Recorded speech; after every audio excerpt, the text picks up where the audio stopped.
নমস্কাৰ মিত্ৰসকল, সত্য সনাতন ধৰ্মৰ আধাৰত আধাৰিত অমৃতেশ্য পুত্ৰালৈ আপোনালোকক আকৌ এবাৰ স্বাগতম জনাইছোঁ।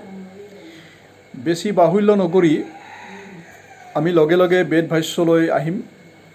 প্ৰথমতে মহৰ্ষি ভৃগুগিৰি মহাৰাজৰ চৰণ কমল কৌটিবাৰ বন্দন স্মৰণ নমস্কাৰ কৰিছোঁ। তেওঁ সৰলত কৰি সৰল ভাষাত বেদৰ ব্যাখ্যান কৰি অসমীয়া ৰাইজৰ নহয় সমগ্ৰ বিশ্বৰে অবৰ্ণনীয় উপকাৰ কৰি থৈ গৈছে।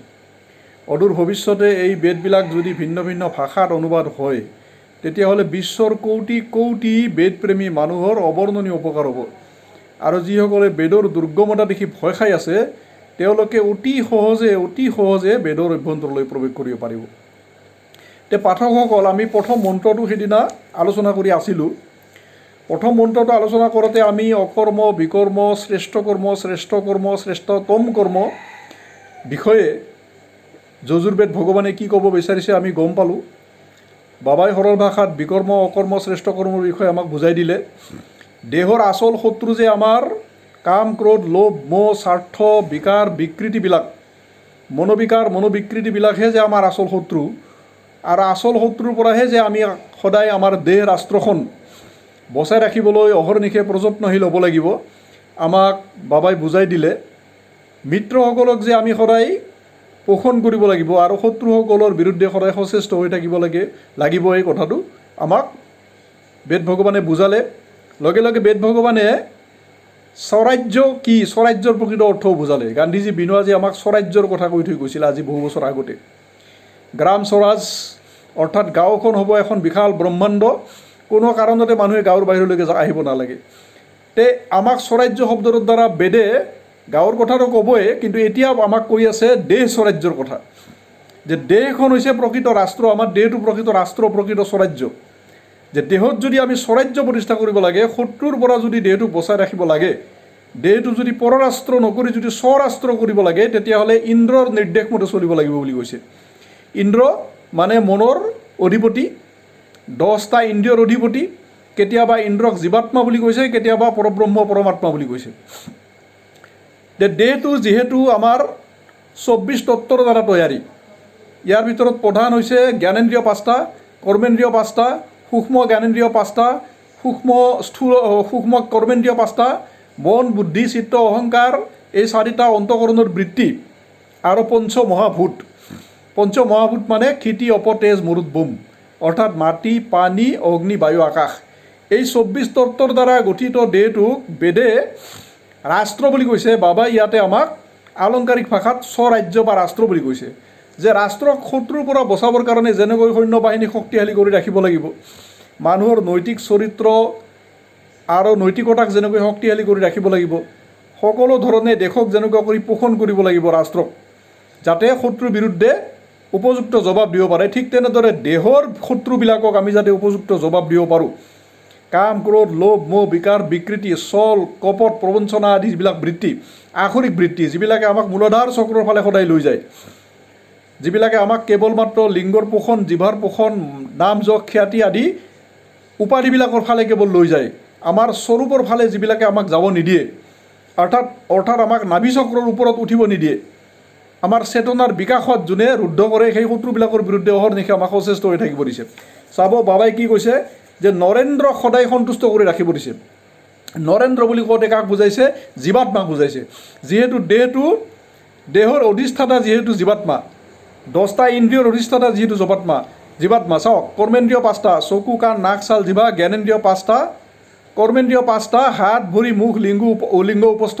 জ্ঞানেন্দ্ৰিয় 5টা, চকু, কাণ, নাক, ছাল, জিভা। এই 10টা ইন্দ্ৰিয়ৰ ওপৰত আছে মন, বুদ্ধি, চিত্ত, অহংকাৰ, অন্তঃকৰণ চতুষ্ঠয়। চব মিলি 24 তত্ত্বৰ দ্বাৰা গঠিত। মই বাকীকেইটা গোটেইকেইটা তত্ত্ব কৈ দিছোঁ আগতে। গতিকে ইয়াৰ ভিতৰত যিটো শ্ৰেষ্ঠ, সেইটোক জীৱাত্মা বা ইন্দ্ৰ বুলি কৈছে।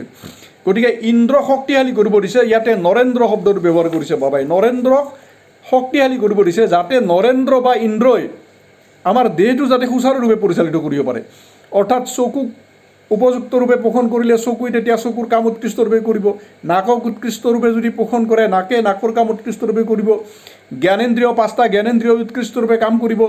ঠিক তেনেদৰে হাত, ভৰি, মুখ, গুহ্য, উপস্থ মানে লিংগ, এইকেইটা কৰ্মেন্দ্ৰিয়কেইটাই ঠিকমতে কাম কৰিব। মন বুদ্ধি চিত্ত অহংকাৰ অন্তঃকৰণ চতুষ্টয় অন্তঃকৰণৰ বৃত্তিবিলাকে ঠিকমতে কাম কৰিব। যদি নৰেন্দ্ৰই যদি ঠিকমতে পোষণ পায়, নৰেন্দ্ৰ মানে আমাৰ যি সত্তা, আমাৰ দেহৰ মাজত যিটো স্বৰূপ, সেই স্বৰূপটো হৈছে জীৱাত্মা বা আমাৰ সত্তা। সেই সত্তাই যদি পোষণ পায় ঠিকমতে, তেতিয়াহ'লে আমাৰ দেহ ৰাষ্ট্ৰ সুন্দৰ সুচাৰুভাৱে চলি থাকিব। অনুকূল ঠাকুৰৰ ভাষাত সত্তাৰ পোষণেই ধৰ্ম। গতিকে সত্তাৰ পোষণেই হৈছে প্ৰকৃত ধৰ্ম। বেদৰ মতেও সত্তাৰ পোষণেই আচল ধৰ্ম। সত্তা পখিনী যিটো সেইটোৱে ধৰ্ম। সত্তা মানে আমাৰ শৰীৰৰ ভিতৰৰ যিটো আচল স্বৰূপ, আমাৰ এই যিটো পঞ্চভূতাত্মক শৰীৰ বা জ্ঞানেন্দ্ৰিয় কৰ্ম প্ৰধান যিটো শৰীৰ, কৰ্মেন্দ্ৰিয় প্ৰধান যিটো শৰীৰ, ইয়াতে সূক্ষ্ম জ্ঞানেন্দ্ৰিয় 5টা আছে, সূক্ষ্ম কৰ্মেন্দ্ৰিয় 5টা আছে, যিবিলাক আমি চকুৰে দেখা নাপাওঁ। মূল 24 তত্ত্ব। এই শৰীৰটোৰ ভিতৰত যিটো মই হৈ আছোঁ, অনাদি অবিদ্যাৰ দ্বাৰা উপাধি লৈ, অনাদি অজ্ঞান অবিদ্যাৰ দ্বাৰা উপাধি লৈ কিনে যিটো মই হৈ আছোঁ, সেই মইটো হৈছে জীৱাত্মা। যদি সেই মইটো সাধনাৰ বলত, মন্ত্ৰৰ বলত, জপৰ বলত, তপৰ বলত, সৎগুৰুৰ উপদেশ পালনৰ বলত, সৎগুৰুৰ উপদেশৰ বলত সৰ্বপ্ৰকাৰে সুসংস্কৃত হয়, যদি শক্তিশালী হয়, তেতিয়াহ'লে ই কি হ'ব? নৰেন্দ্ৰ শুদ্ধ শক্তিশালী নৰেন্দ্ৰ। তাৰমানে জীৱাত্মাক নৰেন্দ্ৰ বুলি কৈছে, কিন্তু জীৱাত্মাক যদি সাত্বিকতাৰ দ্বাৰা, সদাচাৰৰ দ্বাৰা, ব্ৰহ্মচৰ্যৰ দ্বাৰা, সৎগুৰুৰ উপদেশ পালনৰ দ্বাৰা, গো সেৱাৰ দ্বাৰা, সংযম ব্ৰহ্মচৰ্য পালনৰ দ্বাৰা, মন্ত্ৰ সাধনাৰ দ্বাৰা তপ্ত কৰিলে ই শক্তিশালী নৰেন্দ্ৰ হ'ব। যেতিয়া নৰেন্দ্ৰ শক্তিশালী হ'ব, তেতিয়া বাকী শত্ৰুবিলাক, দেহৰ যিমান শত্ৰু আছে, যিমান বিকাৰ বিকৃতি আছে, যিমান বেমাৰ আজাৰ আছে, দেহত যিবিলাক জীৱাণু বিষাণু ভাইৰাছে অহৰ্নিশে আক্ৰমণ কৰিবৰ কাৰণে চেলু বিচাৰি আছে, এই সকলো দূৰতে বিদূৰ হৈ থাকিব। কাৰণ নৰেন্দ্ৰ শক্তিশালী। দেহ ৰাষ্ট্ৰৰ যিজন মালিক নৰেন্দ্ৰ, তেওঁ শক্তিশালী। তে জীৱাত্মাক ইয়াতে নৰেন্দ্ৰ বুলি কৈছে আলংকাৰিকভাৱে বাবাই। চাব, নৰেন্দ্ৰক তেওঁৰ প্ৰয়োজনীয় অন্ন বা খাদ্য দিলে তেওঁ তাৰ দ্বাৰা পুষ্ট আৰু সন্তুষ্ট হৈ সুচাৰুৰূপে ৰাজ্য চলাই প্ৰজাৰ সমৃদ্ধি কৰিব। প্ৰজা ৰজা ইজন সিজনৰ সহায়ক হৈ প্ৰগতিৰ পথত আনন্দেৰে অগ্ৰসৰ হ'ব। প্ৰজা মানে ইন্দ্ৰিয়বিলাক, মন বুদ্ধি চিত্ত অহংকাৰ, এওঁলোকে যদি ৰজাৰ নিৰ্দেশ মানে, ৰজা মানে জীৱাত্মা, যিটো জীৱাত্মাই সাধনাৰ দ্বাৰা, সদাচাৰৰ দ্বাৰা, ব্ৰহ্মচৰ্যৰ দ্বাৰা, গুৰুমন্ত্ৰৰ দ্বাৰা, তপস্যাৰ দ্বাৰা পুষ্ট হৈছে, সেই জীৱাত্মা হৈছে দেৱভাৱৰ জীৱাত্মা। দৈৱী ভাৱ বৰিষ্ঠ জীৱাত্মা যেতিয়া হ'ব, তেতিয়া শত্ৰুবিলাক নিজে নিজে দূৰত থাকিব। শত্ৰু মানে ৰোগ বীজাণু, দুখ, অশান্তি, টেনশ্যন, জ্বালা, গৃহকণ্ডল, গ্ৰহদোষ, নক্ষত্ৰ দোষ, বাস্তু দোষ আদি আপোনালোকৰ অনন্ত কৌটি যিমান দুখ আছে, পীড়া আছে, যন্ত্ৰণা আছে, দেহৰ যন্ত্ৰণা, মনৰ যন্ত্ৰণা, আত্মাৰ বিকাৰ, ভাগ্যদোষ, দৈৱদোষ, নাগ দোষ, যত যিমান আছে, এইবিলাক হৈছে শত্ৰু। এইবিলাকক বাবাই শত্ৰু বুলি কৈছে, বেদে শত্ৰু বুলি কৈছে। শত্ৰু কেতিয়াও দূৰত থাকিব আপোনালোকৰ পৰা? যেতিয়া নৰেন্দ্ৰই উপযুক্ত খাদ্য পাব, নৰেন্দ্ৰই যেতিয়া উপযুক্ত পোষণ পাব। নৰেন্দ্ৰ মানে কাক কৈছে? জীৱাত্মাক। তাৰমানে জীৱাত্মাক যদি আমি সংযম, ব্ৰহ্মচৰ্য, বীৰ্যধাৰণ, জিতেন্দ্ৰিয়ত্বৰ যদি আমি পোষণ কৰোঁ, যদি সৎগুৰুৰ নিৰ্দেশ পালন কৰি গুৰুমন্ত্ৰত নিৰন্তৰে সাধনা কৰোঁ, নিৰন্তৰে গো সেৱা কৰোঁ, ৰাষ্ট্ৰৰ প্ৰতি আমাৰ কৰ্তব্য পালন কৰোঁ, মাতৃ পিতৃক সেৱা কৰোঁ, অন্যান্য দৈৱিক গুণবিলাকক যদি ধাৰণ কৰোঁ, যম, নিয়ম, আসন, মুদ্ৰা, প্ৰাণায়াম, নেতি, ধৌতি, বস্তি আদি হঠযোগ, ৰাজযোগৰ নিয়মবিলাক যদি পালন কৰোঁ, শুদ্ধ বায়ু, শুদ্ধ পানী, শুদ্ধ প্ৰাকৃতিক আহাৰ আৰু শুদ্ধ প্ৰাকৃতিক জীৱনশৈলীক যদি বৰণ কৰোঁ, তেতিয়াহ'লে নৰেন্দ্ৰ বা ইন্দ্ৰ শক্তিশালী হ'ব। নৰেন্দ্ৰ বা ইন্দ্ৰ শক্তিশালী হ'লে তেতিয়া দেহৰ বা শত্ৰুবিলাক তেতিয়া দূৰতে বিদূৰ হ'ব। বাবাই অতি সৰল ভাষাত, সহজ ভাষাত কৈছে। চাব, এই নিয়মেৰে আগবাঢ়িলে তুমি সুৰাজ্য বা স্বৰাজ্যক অক্ষুণ্ণ ৰাখিব পাৰিবা। দেহেই দেশ বা ক্ষেত্ৰ আৰু আত্মা বা ইন্দ্ৰ ক্ষাত্ৰ।